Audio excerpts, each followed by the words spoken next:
নমস্কার, আশা করছি আপনারা সকলে খুব ভালো আছেন। আমি অঙ্কিতার হেসেলে আপনাদের সকলকে স্বাগত জানাই।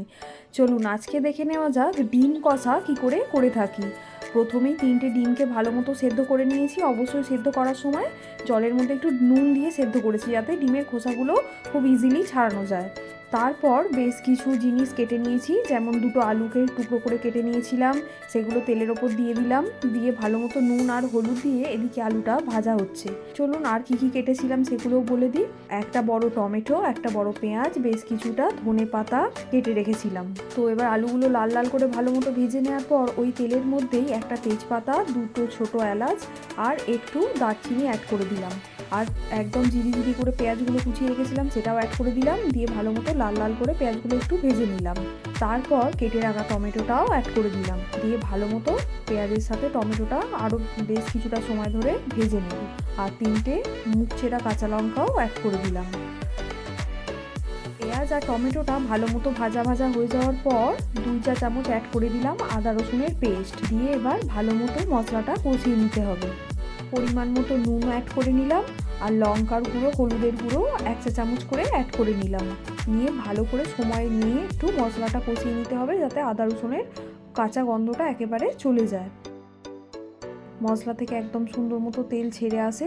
এই পর্যায়ে একটু জলও অ্যাড করে দিলাম, যেহেতু অল্প তেলেই রান্নাটা করছি সেই জন্য মশলাটা যাতে ধরে না যায় সেই জন্য অল্প একটু জল অ্যাড করে দিলাম। দিয়ে ভালো মতো মশলাটা কষানো হয়ে গেছে, মশলা থেকে তেলও ছেড়ে দিয়েছে।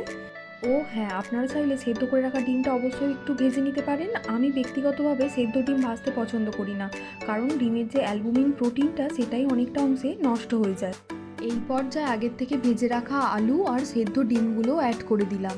ডিমগুলোর গায়ে অবশ্যই একটু করে কাট লাগিয়ে নিয়েছি, যাতে ডিমের মধ্যে ভালো মতো মশলার ফ্লেভারগুলো আর কি ঢুকে যায়। অল্প একটু জলও অ্যাড করে দিচ্ছি, যাতে আলুটা ভালো মতো সেদ্ধ হয়ে যায়। দিয়ে ভালো মতো এবার মিশিয়ে নিয়ে ডিম, আলু, মশলা সব ভালো করে মিশিয়ে নিয়ে ঢাকা দিয়ে দিলাম। দিয়ে 5 থেকে 7 মিনিট মতো ঢাকা দিয়ে রান্নাটা করে নিতে হবে, একদম মিডিয়াম ফ্লেমে। দিলে একদম এরকম শুকনো মতো মাখো হয়ে গেছে। আলুও ভালো মতো সেদ্ধ হয়ে গেছে। ওপর থেকে কেটে রাখা ধনেপাতাও অ্যাড করে দিলাম। দিয়ে ঢাকা দিয়ে 2 মিনিট মতো স্ট্যান্ডিং টাইমে রেখে দিতে হবে।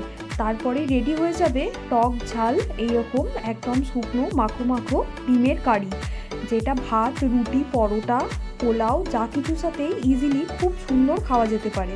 ভিডিও ভালো লাগলে অবশ্যই লাইক করে চ্যানেল সাবস্ক্রাইব করে নেবে। ফেসবুক থেকে দেখলে পেজটা ফলো করে দেবে। দেখা হবে পরবর্তী ভিডিও। সকলে সুস্থ থাকুন।